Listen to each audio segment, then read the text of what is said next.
The fifth point of the 7-point system, hey, we're already 5 points in, so we're pretty good into this now.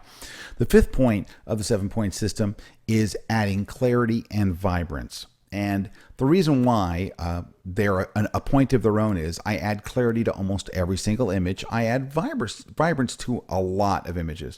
So we're going to go over both of them, but they come out under one heading, which is whether your image needs clarity or vibrance. All right, so let's go ahead and open up this raw image here, and we'll look at clarity first. Okay, so what clarity is and it's interesting, because when Adobe first developed this clarity slider, they were actually calling it, instead of clarity, they were calling it punch, because it just gives your image more punch. And really what it's doing is adding mid-tone contrast. So it almost has a sharpening effect, right? It has the appearance of sharpening, but you're not actually applying sharpening. So let's zoom in kind of into the image pretty nice and tight here, so we can kind of take a look. All right, and what I'm going to do is I'm going to use more clarity than I would. So here's the clarity slider right here. I'm going to take the clarity all the way to 100 so you can see the difference. So let's just zoom it up to there.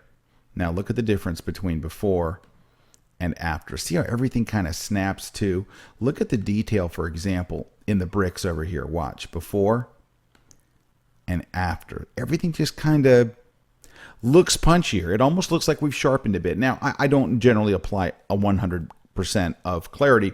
One of the reasons why is it starts to put little halos around things. You almost start to see a little black glow if you go too far. So I generally don't go that far. We'll talk about how far I go in just a minute. But like, take a look in here and watch what 100% clarity does. Look. Wow, look at that. It just brings back detail and makes everything kind of just snap. Oh, I love it. Okay, so now that you kind of know what clarity is, it adds mid-tone contrast. So how do we use it? All right, a couple different ways. First, and number one, every image that I do gets at least 25 clarity. So that's my starting point for every image, except images that you don't want to have clarity. So if clarity makes things a little snappy and punchier, you know that there's times where you don't want your image to have snap and punch. What if you're doing a very soft portrait of a mother and daughter, or a mother and baby, or just the baby, or a mother, baby, and a puppy? Okay, so there's certain times where you don't really want to just, overdo the clarity. You want them to be soft, all right? You're shooting some kind of flowers or something very, very beautiful and soft, a little fuzzy bunny. You don't want to make them real sharp and snappy.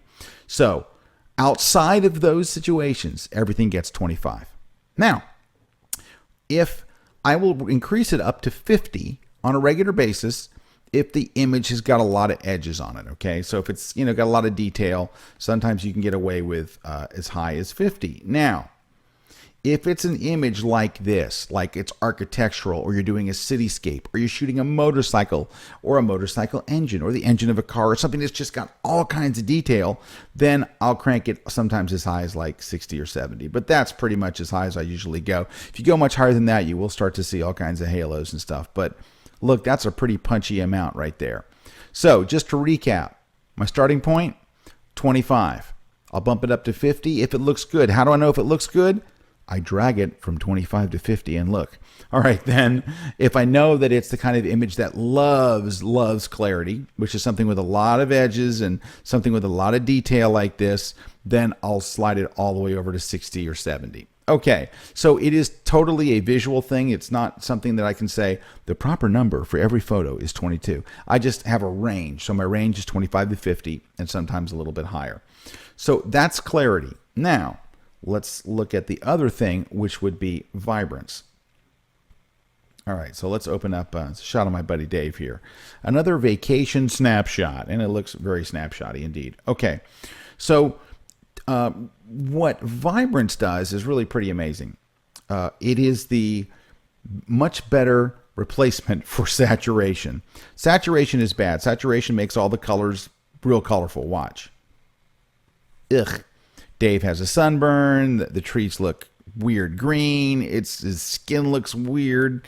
Everything looks weird. It's just bad all the way around. And the colors in the hat are here. Just trashed. All right. So that's why we don't like saturation.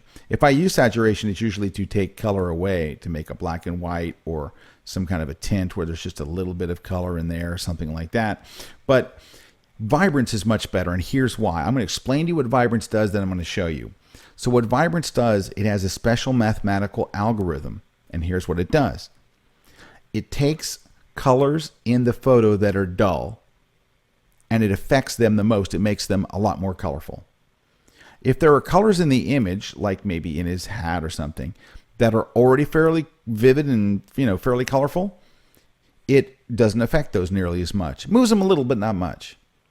But if there's flesh tone in the photograph, like there is here with his face and his arms, it has an algorithm to make sure that it affects skin tone the very least. All right? Dull colors get better.